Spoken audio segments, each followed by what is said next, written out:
Welcome student. तो आज है एक्सरसाइज 11.2 पार्ट 2। आज हम करेंगे क्वेश्चन नंबर 2। तो क्वेश्चन पढ़ते हैं। क्वेश्चन में बोल रखा है find the surface area of the sphere of a diameter. तो मुझे डायमीटर यानी डी की वैल्यू मुझे यहाँ पे तीनों में दे रखी है। तो मैंने यहाँ पे लिखा भी हुआ है। तो यहाँ पे हम क्या निकालेंगे, रेडियस निकाल लेते हैं। तो रेडियस क्या होता है, डायमीटर का आधा होता है। तो क्या कर देंगे, डी का हाफ कर देंगे।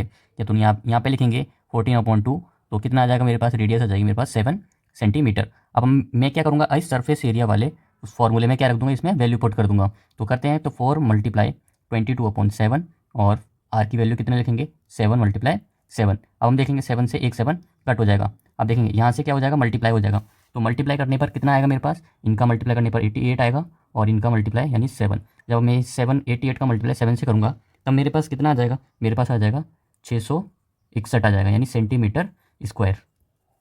अब हम इसी तरह इसका दूसरा पार्ट करते हैं। दूसरे पार्ट में क्या रखा है, डी का मान कितने रखे हैं, तो डी की वैल्यू कितनी है 21। तो आर निकालेंगे, यानी जो यहाँ निकालेंगे इसको, आर रेडियस बराबर होता है 21/2। और कहाँ कितना आ जाएगा, इसको वैल्यू पुट कर देते हैं इस वाले फॉर्मूले में वैल्यू पुट करेंगे तो 4 × 22/7 और आर की वैल्यू कितनी है मेरे पास 10.5 और यहाँ पे 10.5। अब देखना 7 से 7 ये दोबारा कट हो जाएगा। तो कितनी बार कट जाएगा, ये कितना बचेगा 1 7 1 7 और ये कितनी बार कट जाएगा 7 टाइम।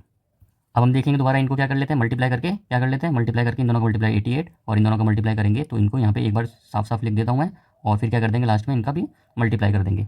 तो मल्टीप्लाई करने के बाद मेरे पास आया 1386 क्या जाएगा, वो भी सेंटीमीटर में आ जाएगा। इसी तरह ये भी सॉल्व होता है। अब हम करेंगे इसका लास्ट, देखेंगे इसका थर्ड पॉइंट में क्या रखा है भाई, डी की वैल्यू कितनी देंगे 3.5 दे रखी है। तो रेडियस निकालेंगे तो 3.5 का क्या कर देंगे, हाफ कर देंगे। तो हाफ करने पर कितना आ जाएगा मेरे पास, यहाँ आ जाएगा मेरे पास 1.75। अब यहाँ पे ये वैल्यू कहाँ पुट कर देंगे, हम इसमें फॉर्मूले पुट कर देंगे। तो 4 × 22/7 और कितना लिखेंगे 1.75 और 1 पॉइंट कितना लिखेंगे 75।